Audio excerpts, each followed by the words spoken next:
Assalamualaikum warahmatullahi wabarakatuh. Alhamdulillahirrabbilalamin. Wassalatu wassalamu ala asyrofil anbiya wal mursalin Sayyidina Muhammadin wa ala alihi wa sahbihi ajma'in, amma ba'du.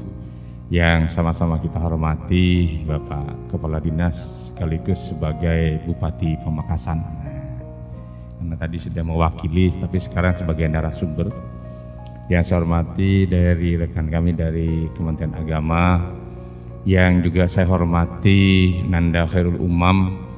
Ada kebanggaan pada diri saya pribadi karena saya gurunya. Sekarang disandingkan antara murid dengan gurunya. Ini yang menyandingkan ini ketua Dewan Pendidikannya itu. Karena beliau kakaknya juga sekaligus sebagai ketua Dewan Pendidikan. Yang saya hormati seluruh rekan-rekan Dewan Pendidikan, para peserta serap aspirasi. Oh iya, alhamdulillah, terima kasih. Mohon maaf Pak Ketua Dewan, tak pada nggak ditebak tembok masalah ini. Ampun, Oh, seluruh hadirin yang hadir pada kesempatan hari ini, syukur alhamdulillah, mari kita senantiasa menjadikan puji syukur kita kehadirat Allah Subhanahu Wa Taala. Karena dengan ridho dan hidayahnya hari ini acara serap aspirasi ini mudah-mudahan banyak menghasilkan hal-hal yang positif ke depan dalam rangka untuk membangun pendidikan di Kabupaten Pamekasan khususnya. Barusan sudah apa yang disampaikan oleh Nanda Khairul Umam itu luar biasa. Itu fakta yang nyata yang terjadi selama kurang lebih 1,5 tahun pada saat kita sudah dilanda yang namanya pandemi COVID. Di balik itu yang disampaikan tadi luar biasa. Mudah-mudahan itu adalah menjadi penyemangat kita. Tetapi mungkin sedikit saya berbeda di dalam menerawang dari sisi pendidikannya, karena saya juga pemegang kebijakan pendidikan masalahnya. Bahwasanya kita di dalam menghadapi pandemi COVID ini harus juga diikuti dengan rasa optimis. Ini yang menjadikan kita harus berbuat. Kita tidak bisa mengeluh pada saat kita ditimpa pandemi, kita malah jatuh. Kita lebih kepada bahwa pandemi COVID ini adalah ujian yang Allah berikan kepada kita. Sekarang kita sedang diuji yang berat-berat ini, terutama murid-murid kita. Bagaimana muncullah berapa istilah yang banyak, yang sangat menakutkan ke depan itu adalah kalau pandemi ini terus berlanjut, itu yang disebut dengan lost generation. Bagaimana lost generation akan terjadi? Itu jika generasi-generasi di siswa-siswi kita terutama itu banyak tidak mengenyam yang namanya pendidikan dengan benar dan baik. Sehingga itu akan terjadi satu generasi yang kalau saya bilang ya generasi yang rusak, yang sangat jatuh. Tetapi Bapak dan Ibu, alhamdulillah banyak dari pemerintah kita, termasuk juga pemerintah Kabupaten Pamekasan, bupatinya juga punya rasa optimis yang luar biasa. Kita juga harus punya rasa optimis, Pak, bahwa ini bisa kita lalui dengan baik. Dengan apa caranya? Dengan sebuah upaya-upaya bagaimana kita ini tidak terlena dengan gangguan-gangguan seperti ini. Artinya kita terus terjang melakukan upaya yang bisa mengangkat derajat anak-anak kita ini di bidang pendidikan khususnya. Makanya pemerintah Provinsi Jawa Timur dalam hal ini yang kebetulan yang kita tangani SMA, SMK dan PKPLK juga ini banyak melakukan sebuah kebijakan-kebijakan dalam rangka untuk mengangkat anak-anak kita terlepas dari masa pandemi ini dengan apa? Dengan rasa percaya diri. Yang terus diangkat, saya akan mengambil beberapa kebijakan yang terus ini sekarang sedang dilakukan. Yang kita baru ini kita sudah cukup lama PTM, ya, sejak kita masuk di level 3 PTM juga langsung dilakukan. Tetapi insya Allah di sebagian sekolah kita juga di Pamekasan ini, walaupun masih level 4 PTM ini sebagian juga sudah ada yang dilakukan. Ya, diakui atau tidak diakui, sebagian besar yang ada di Pamekasan ini sebagian itu juga sudah dilakukan. Terhadap juga beberapa sekolah swasta ini di bawah naungan kita maupun di bawah naungan Kemenak itu juga saya kira di pondok pesantren kegiatan pembelajaran alhamdulillah masih terus dilakukan. Masuk sampai alhamdulillah sekarang sampai level 1 ini semakin pelaksanaan pembelajaran tatap muka juga semakin bagus. Bapak dan Ibu yang saya hormati, tetapi kita ini menghadapi sebuah tantangan yang namanya itu tantangan kita ke depan ini mau tidak mau kita dihadapkan dengan sebuah tantangan digitalisasi. Kita tidak bisa mengelak dengan digitalisasi, Bapak dan Ibu. Nah ini yang harus kita pikirkan, bagaimana meramu pengaruh nanti ke depan itu, tapi kita juga pendidikan jalan dengan baik. Contoh sederhananya, Bapak dan Ibu yang saya hormati, anak-anak kita sekarang, cucu-cucu Bapak dan Ibu, mungkin cucu termasuk cucunya Pak Rasek, usia 2-3 tahun itu sudah kenal yang dengan namanya teknologi. Ini tidak bisa dipungkiri, Pak. Belum bisa belajar, belum bisa baca, belum sekolah teknik komputer, tapi yang namanya penggunaan teknologi anak-anak kita sudah mampu. Coba diberi, kalau tidak percaya, itu sudah bisa menggerakkan. Nah ini harus menjadi pemikiran juga, gitu. Tidak bisa kita hindari. Ya, sekarang bagaimana pengaruh digitalisasi juga, mohon maaf, yang menjadi angan-angan kita sekarang ini juga. Termasuk Bapak dan Ibu juga merasakan begitu hebatnya adanya pandemi, tapi panjenengan butuh makan, dosa kemana-mana sudah ada yang nganter. Dengan apa? GoFood. Ini semua tidak terlepas dari digitalisasi. Nah makanya ini juga harus diramu menjadi kekuatan yang harus menjadi tujuan pendidikan kita, dan kita tidak bisa meninggalkan. Makanya pemerintah Provinsi Jawa Timur ini untuk SMA SMK ini nanti sudah akan dibuat yang namanya learning hybrid, pembelajaran berbasis tatap muka dan juga menggunakan pendekatan digitalisasi. Pada saat anak-anak sebagian tidak masuk di sekolah, dia tetap bisa mengikuti pembelajaran di sekolah seolah-olah dia sekolah dari rumah. Dengan apa? Dengan digitalisasi. Apakah bisa? Sudah bisa. Ini sudah mulai uji coba dilakukan di beberapa kabupaten. Insya Allah nanti juga di Pamekasan akan ada uji coba seperti itu.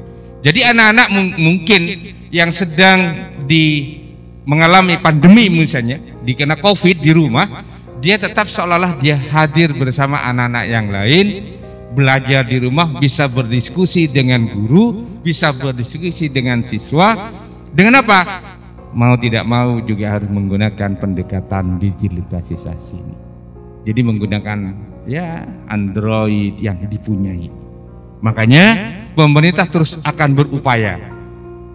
Baru-baru ini ini upaya, dan ini kita harus terima.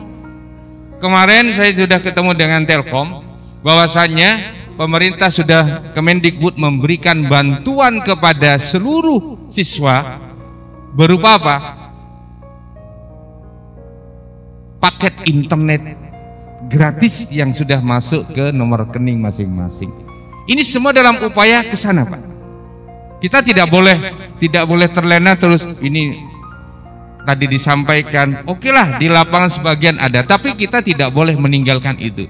Karena yang dihadapi kita ke depan tantangannya bukan tantangan yang sederhana, tetapi tantangan yang jauh lebih besar. Makanya perlu ada lompatan-lompatan pembelajaran yang juga harus dilakukan di sekolah. Ini yang sedang dilakukan. Juga sebagian kebijakan yang kedua itu Provinsi Jawa Timur tetap juga akan mengembangkan yang namanya sekolah SMA double track. Apa itu? Tetap memberikan keterampilan kepada anak-anak kita. Setelah lulus dari SMA yang tidak mampu melanjutkan, anak-anak ini nanti tetap memiliki keterampilan yang lebih. Untuk apa? Agar dia mampu hidup di masyarakat dengan keterampilan yang dimiliki. Ini alhamdulillah. Seperti contoh yang dilakukan oleh SMA Ma'arif saat ini, ada Pak Busiri, ini luar biasa. Gagasannya luar biasa. Anak-anak di SMA Ma'arif itu, Pak, sekarang memiliki keterampilan lebih. Tidak harus terikat dengan dia harus bekerja, tidak. Tapi apa? Apa yang bisa dilakukan di sana itu mampu memberikan ruang kepada anak-anak untuk berbuat. Ya alhamdulillah sekarang sudah luar biasa. Batiknya sudah bisa anak-anak membatik. Lulus dari SMA dia melanjutkan mampu membatik. Dia mampu juga membuat makanan yang bisa dijual kepada masyarakat. Ini semua dalam rangka apa? Tetap memberikan ruang kepada anak-anak menghadapi tantangan ke depan.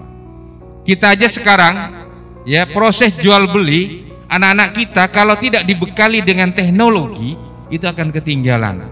Kenapa? Anak-anak bisa menjual dengan menggunakan HP, hasil karyanya itu yang membeli bisa orang-orang di luar Pamekasan, bahkan di luar negara Indonesia. Dengan apa? Dengan pendekatan teknologi yang disebut dengan Android digitalisasi. Nah, kebijakan ini yang SMK juga sekarang juga sudah ditekankan adanya SMK-PK juga.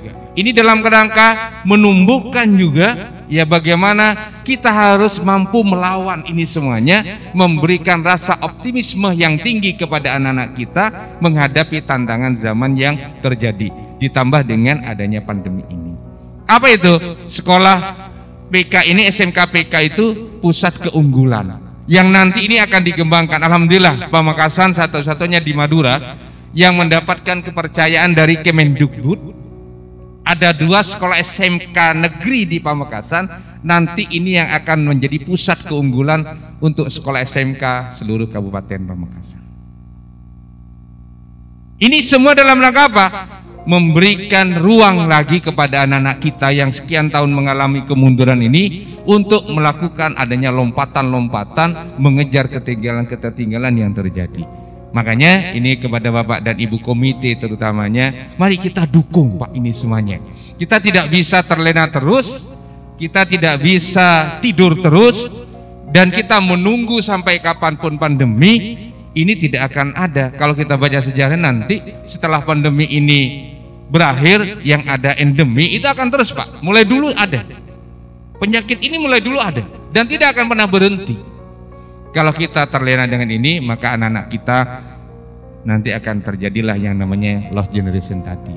Tapi dengan adanya program-program loncatan dari pemerintah dalam rangka untuk mengejar ketinggalan ini, kita apa maksudnya? Kita harus mampu menunjukkan optimisme kita kepada anak-anak kita bahwa kita punya kesempatan untuk maju.